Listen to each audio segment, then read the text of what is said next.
Power. That's a man's word. Whether you're talking about trucks or tools, cars or computers, guns or gadgets, it's all about the power. The biggest, the baddest, the best, it's all about power. You can almost hear the echoes of Tim the Toolman Taylor. Talking about power. You know, that power, that quest for power has infiltrated the church as well. Today, power is in. There's power evangelism, power prayer, power preaching, power healing, power encounters, power ministry of every shape and size.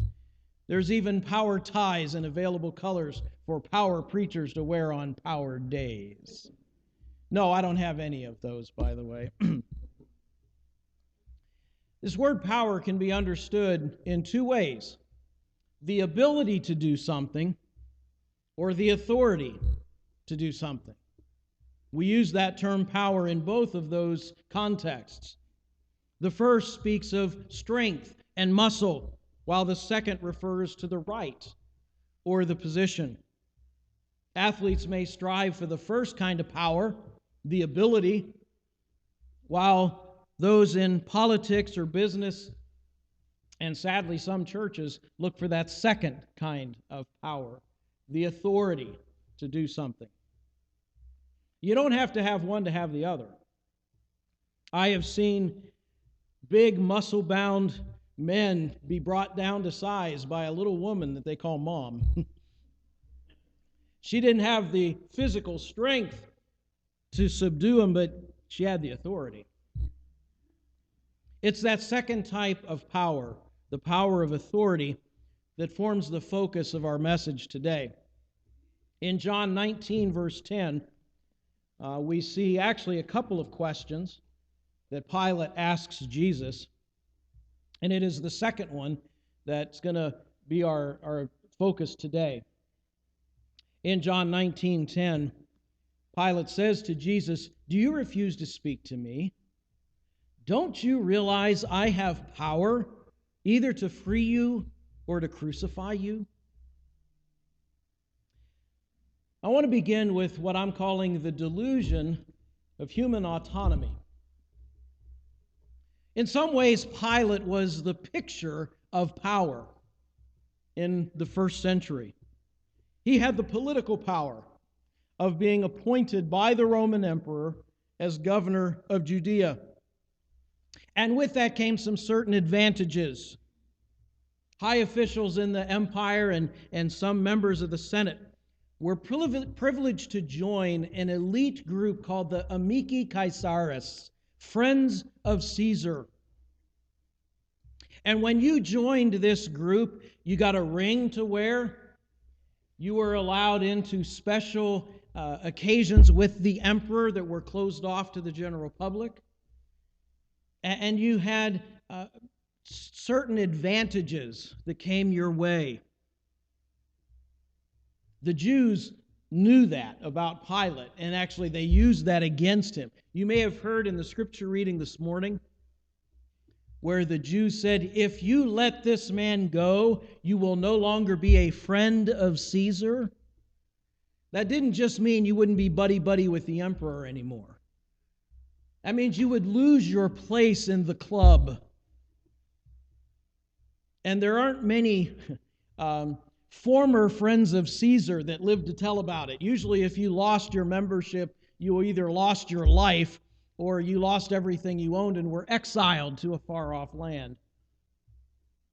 The Jews used that as a tool against Pilate. But he was a member of that group. Not only did he have political power, but because he had the Roman soldiers around him, he had military power to enforce the law and to protect himself if necessary. His position gave him judicial power. He had the authority to hear cases and pronounce guilt or innocence. And when someone was found guilty, he could pronounce a sentence on them that could even be a sentence of death. He had that authority to do that. So when Pilate says to Jesus, "Don't you realize I have power?" he's practically throwing that in his face. He's bragging about it. He's saying, "I have the power, basically of life and death in my hands." Now we might wonder, what would have led Pilate to ask that question? My guess is that when you read the tone of Pilate's words, you get a tinge of anger. Don't you get that sense? Won't you speak to me? Don't you know I have the power to free you or to crucify you? Now remember, Pilate is convinced that Jesus has done nothing deserving of death. Throughout this whole episode, he is saying over and over, "I think he's innocent. I find no fault in this man." But Jesus isn't helping his own case any. Pilate is saying, "Hey, give me something I can use here. You're not going to speak to me?" I think there's certainly some anger and frustration in his voice. Maybe it was said a bit as a threat, trying to intimidate Jesus to give an answer. But I think Warren Wiersbe probably got to the crux of the matter when he says, fear and anger often go together. When we are afraid we are weak, we tend to go to the other extreme and try to appear strong. And if you'll notice in that scripture reading, when the Jews said, according to our law, this man should be put to death because he claimed to be the Son of God, what was Pilate's reaction? It says that he became all the more fearful. He's afraid. He didn't want anything to do with this. Not because he believed in Jesus in the way we would think, but they were very superstitious and they believed in the gods, and he didn't want to anger any of them. And he realized there was something wrong here. This was not just the way it appeared on the surface. And so the scripture itself says he was afraid.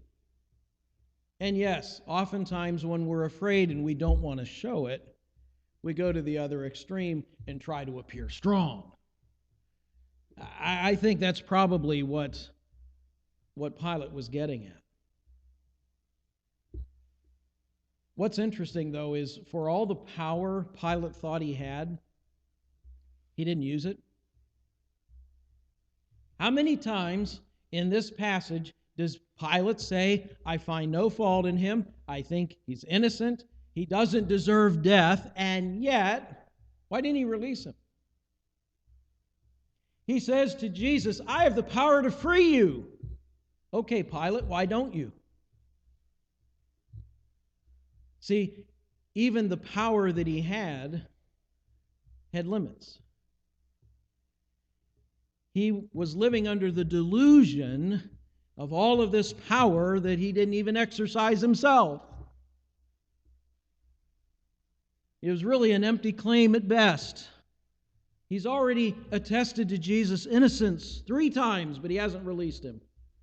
If anything, he himself is a prisoner. He's a captive of his own fear of the Jews and the ability they've already shown to cause trouble. Earlier in this series, we talked about how Pilate's decisions were not always popular with the Jewish people, who all hated Rome anyway. But they would send off these letters of complaint to the emperor. And somewhere between 8 and 6 weeks before Good Friday, Pilate got a letter, a very nasty worded letter from Tiberius, the emperor, saying, "Look, quit offending the Jews in their areas of religion and practice. If you don't stop, you will lose your job." So Pilate was kind of between a rock and a hard place. He was afraid that if they wrote another letter saying, "Well, we have this man who says he's king and your governor wouldn't do anything about it," that he would probably lose his job and maybe his life. Jesus saw right through this. Look at verse 11. You would have no power over me if it were not given to you from above. Pilate's bragging, I have the power, and Jesus says, no, you don't. You don't have any power at all except that which has been given to you. But oh, how we live under this delusion today. We think we've got it all together. We think we've got everything under control. We can live however we please. Now, it's true, God has given us a great deal of latitude. We're going to get in a little bit later in the message about the authority we do have, that He's given to every single one of us. But sometimes that goes to our head, doesn't it? Sometimes we think we're more powerful than we really are. Like Pilate, we're living under the delusion of human autonomy. Jesus spoke of a successful farmer in the Gospel of Luke. Luke chapter 12, verse 16. The ground of a certain rich man produced a good crop. He thought to himself, what shall I do? I have no place to store my crops. Then he said, this is what I'll do. I'll tear down my barns and I'll build bigger ones, and there I will store my grain and my goods. I'll say to myself, you have plenty of good things laid up for many years. Take life easy, eat, drink, and be merry. But God said to him, you fool, this very night your life will be demanded from you. Then who's going to get all these things you've amassed for yourself? Likewise, James warns in James chapter 4. James chapter 4, beginning in verse 13. Now listen, you who say, today or tomorrow we will go to this or that city, spend a year there, carry on business, and make money. Why, you don't even know what'll happen tomorrow. What is your life? You're a mist that appears for a little while and then vanishes. Instead, you ought to say, if it is the Lord's will, we will live and do this or that. As it is, you boast and brag, and all such boasting is evil. Anyone then who knows the good he ought to do and doesn't do it, sins. See, when we leave God out of the picture, we think we've got it all under control. We're living under the delusion of human autonomy. That classic poem that I read earlier, I am the master of my fate. I am the captain of my soul. No, you're not. Not totally. God is still in control. He is ultimately the master of everyone's fate. A very prominent Christian businessman wrote an article with a rather strange title, The Art of Being a Big Shot. Among the many insightful things he wrote were these words: it is my pride that makes me independent of God.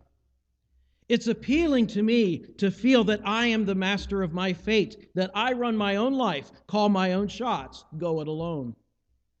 But that feeling is my basic dishonesty. I can't go it alone. I have to get help from other people. I can't ultimately rely on myself. I'm dependent on God for my next breath. It's dishonest of me to pretend that I'm anything but a man, small, weak, and limited. So living independent of God is really a self-delusion. It's not just a matter of pride being an unfortunate little trait and humility being an attractive little virtue. It's my inner psychological integrity that's at stake. When I am conceited, I am lying to myself about who I am. I'm pretending to be God, not man. My pride is the idolatrous worship of myself, and that is the national religion of hell. I realize that statement might sound a little un-American, but this idea we have of rugged individualism, that we can pull ourselves up by our own bootstraps, I don't need nobody but me, that kind of mentality might be very popular, but it's a delusion. We don't have it all under control. We can't determine everything by ourselves. Now, in response to Pilate's arrogant delusion, Jesus points to the delegation of human authority. Back to verse 11. Jesus said, "You would have no power over me if it were not given to you from above." Pilate was bragging about his authority, but Jesus reminded him that that authority was only delegated to him by God. And even as God gave it, he can also take it away. The power is always in God's hands ultimately. And one day God would call him into account for how he exercised that authority, those privileges and responsibilities. The Bible clearly teaches that God is sovereign. He is the one ultimately in control. Daniel 4:17 proclaims, "The Most High is sovereign over the kingdoms of men. He is the power behind every throne." Furthermore, Paul writes in Romans 13:1, "Everyone must submit himself to the governing authorities, for there is no authority," you could read power in there if you wanted, "except that which God has established. The authorities that exist have been established by God." Now, I'm not saying that God is responsible for public elections. I'm not saying that God is responsible for those who illegitimately take control of another country, as you see throughout the world. I'm not saying that God handpicks every person that ascends into power. What he has done is created a system, a structure of government, knowing that mankind needs it. And that authority has been given by God. Now, the most wretched person on earth can assume control of a nation or nations. It's happened plenty of times in history. I don't mean to suggest at all that God can't do anything about it. God still works even through their evil choices, even through their evil acts and decisions. God is still on the throne. But let's not blame God for the decisions of men. He is not ultimately responsible for man's wickedness, yet he maintains his sovereignty. So all authority that exists comes from God. Charles Stanley makes an insightful observation. No one exercises any authority at all in this world unless God first gives it. As children of a sovereign God, we are never victims of circumstance. Think of that. We are never victims of circumstance because God is always in control. He is the supreme authority. Now, this delegation of authority goes all the way back to the Garden of Eden. When God created Adam and Eve, He placed them in the garden. He said, "Be fruitful and multiply, fill the earth, and subdue it. Rule over the fish of the sea and the birds of the air, and over every living creature that moves on the ground." Here God has given to all of humanity some authority over His creation. Now I ask you, does this make God any less sovereign? Is He any less God because He delegates some of His authority to others? Not at all. He is still on the throne. He is still ultimately in charge, and He will bring about His will, even through the free choices of men and women. God is no less sovereign. Now, we've been talking mostly here about governmental authority. I'd like to expand that a little bit, because most of us don't have that. Most of us are not elected into a position of authority. But we all have been given some authority to control the direction of our destiny, and that's called our will. Some would call it free will. Going back to the garden, when God placed Adam and Eve in the garden, He gave them the ability to choose. They could choose to follow Him and obey Him, or they could choose to go their own way. And we know that that's what they did.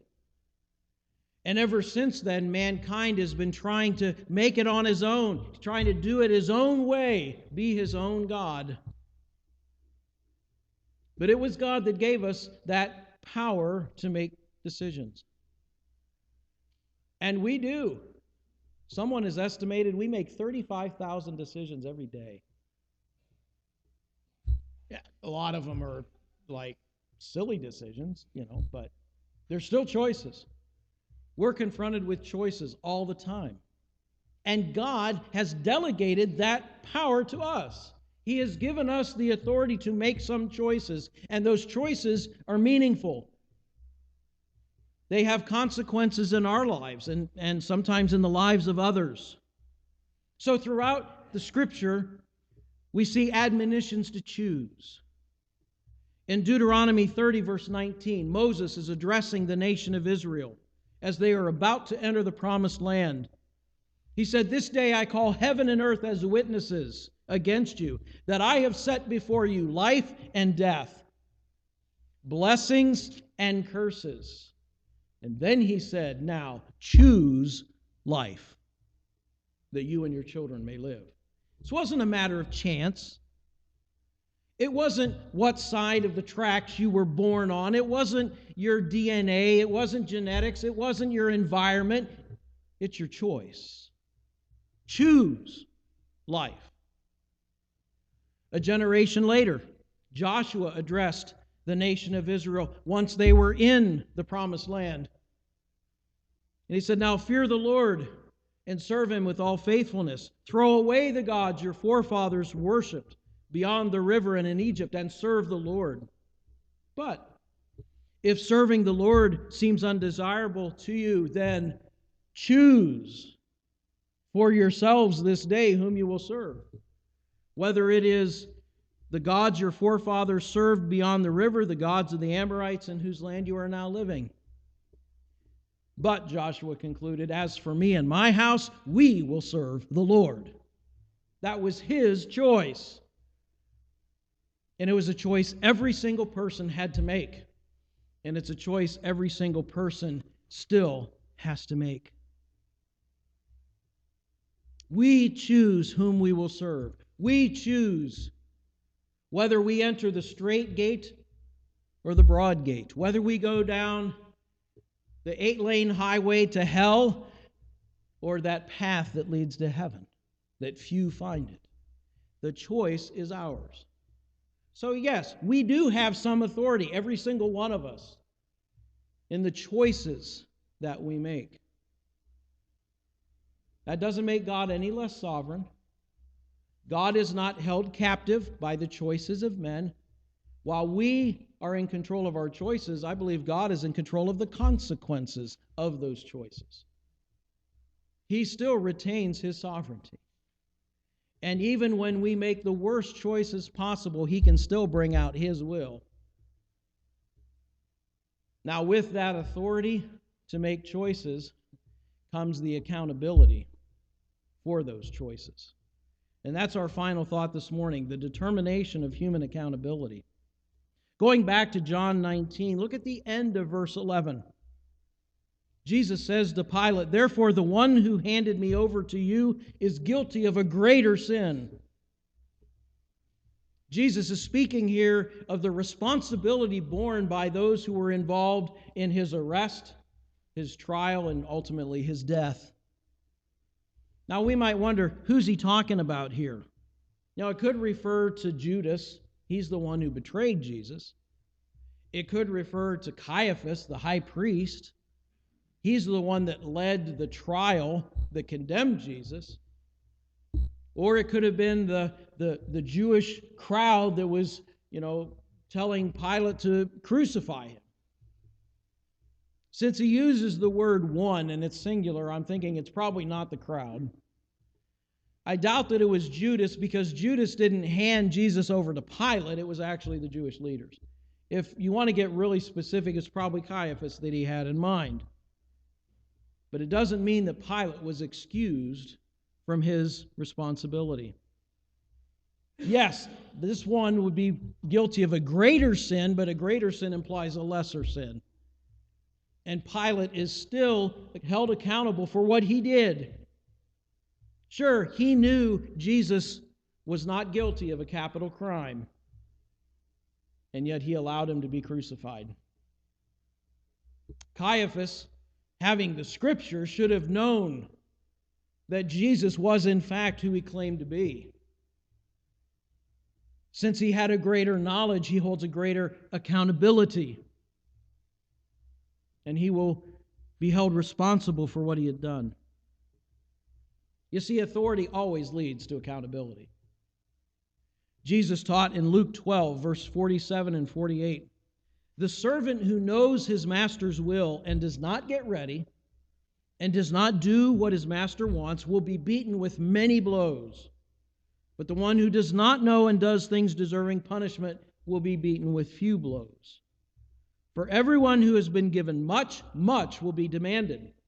From the one who has been entrusted with much, much more will be asked." We are all accountable, but our levels of accountability may vary depending on the opportunities we've had. We live in a land where we are free to practice religion, where Bibles are plentiful, where opportunities to know Jesus are bountiful. There are places in the world people don't have Bibles, they've never heard the name Jesus, they don't know. Do they still have to stand before God and give account? Yes. But who's going to have the greater accountability? Those to whom much has been given, much will be demanded. Now, if the only authority we have is the authority over ourselves, we're still accountable to God for the choices we make. The more we know about God's will and His desires, the more accountable we will be for our actions. But none of us escape that accountability entirely. God maintains His sovereignty even while delegating human authority. Free will doesn't diminish divine sovereignty at all. God is still very much in control, but He says, you are given choices, and you will be held accountable for the choices you make. Pilate, you have authority. Not as much as you think you have, but you still have the authority to choose for yourself. And with that authority comes accountability. See, in this instance, Jesus is standing before Pilate, but one day Pilate's going to stand before Jesus. And he's going to give an account, not only for what he did on Good Friday, but for his entire life. But the truth is, every one of us will give an account before God. Paul writes in Romans 14:12, each of us will give an account of himself to God. Hebrews 4:13 adds, nothing in all creation is hidden from His sight. Everything is uncovered and laid bare before the eyes of Him to whom we must give an account. Every one of us will stand before God's judgment seat. And He's going to say, I gave you the ability to choose. What'd you do with that choice? I gave you the opportunity to put your trust in my Son, Jesus Christ. What did you do with that opportunity? Every one of us will have to give an account. I like the way Everett Harrison summed up this text. Pilate, the judge, was himself on trial all the time he was supposedly trying Jesus. And that's very true. But it's also true that every one of us is similarly going to give an account before God. We will all appear before Christ's judgment seat. We'll be held accountable for the decisions we've made in our lives. What are we going to do with Jesus? That's the decision that's going to seal our eternal fate. We all know what Pilate did. What will you do?